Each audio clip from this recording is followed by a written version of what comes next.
Ассалаумалейкум хамеге. Здравствуйте всем. Бүгін енді сіздерменен ең қысқа гәп түзуді үйренуді баслаймыз. Сұрау жауап ямаса қандай да бір мағлұматты беруді үйренеміз. Кто это? Что это? Ең қысқа болған екі сөзден ібарат гәп. Кто это? Бұл кім? Ямаса кім бұл? Что это? Бұл не? Ямаса это что?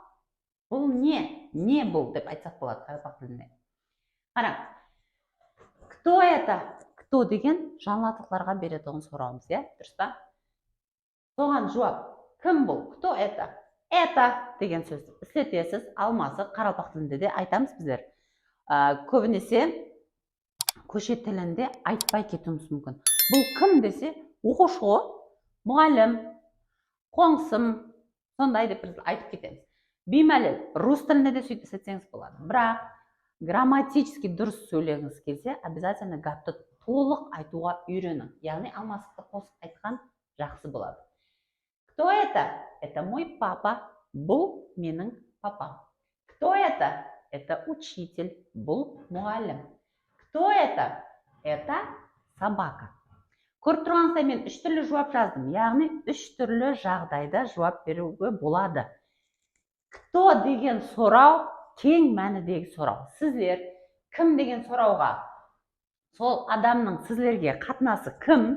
Бұл менің әкем. Бұл кім дегенде, яғни кәсібін айтып жауап берсеңіз болады. Беймәлел. Мұғалім, учитель. Это собака. Ит. Яғни көріп тұрған затын сұрап жатыр.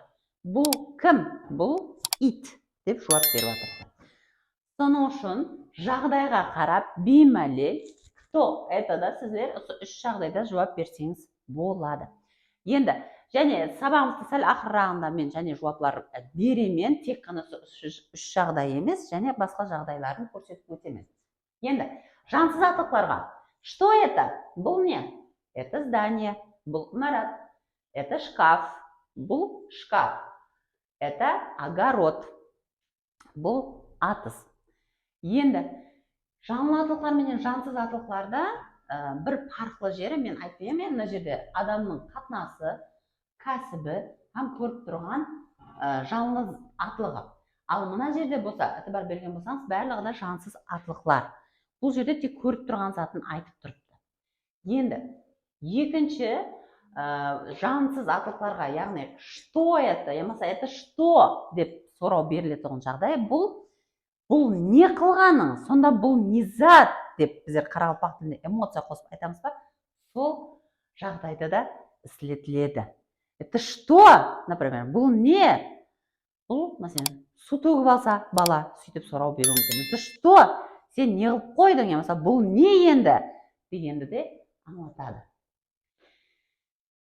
Сіздерге өткен сапарым мен елік сеплігіндегі алмасықларды бердім, менің, сенің деген. Бүгін енді бетлік алмасықларын өтуіміз керек.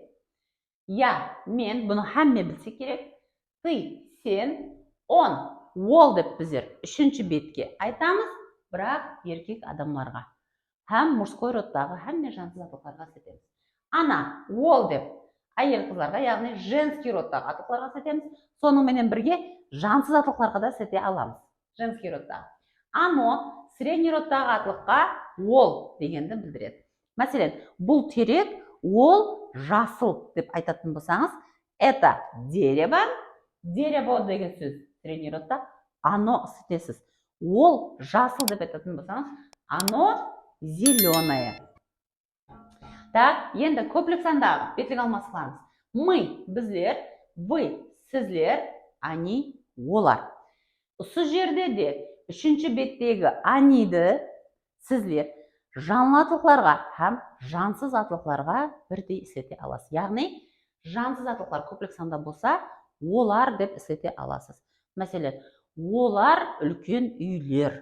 Беймәлел. Соған мысал ретінде мына жерде келтірдім, және бірақ жанлы атылықтарға бірінші кто ты? Сен кімсең? Міне, кто деген сұрау, жаңа сабағымыздың басында айтып өттім, бірнеше жағдайларда істетуге болады. Яғни, жағдайға қарап сіздер жауап бере аласыз. Кто ты? Сен кімсің? Мен өзімнің атымнан жауап жаздым. Я учительница. Мен мұғаліммен. Кто ты деген сұрауға мен кәсібімді айтып жауап бере аламын. Кто ты? Мен Раушанман. Яғни мен өзімді таныстырып жатырмын. Сен кімсің десе.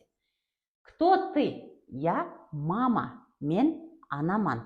Яғни бұл жерде мен статусымды айтып жатырмын. Мен анаман. Һәм және төртінші жағдай. Сен кімсің? Кто ты? Я сестра Салтаната. Мен Салтанаттың ажапасы, ямаса сіңлісі мен.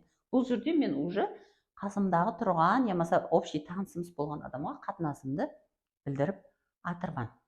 Енді, бұл жерде мен ты менен алдым, беймәлел құрмет мәнісінде, ямаса көплік мәнінде айта жақ болсаңыз, выйды сетсеңіз болады.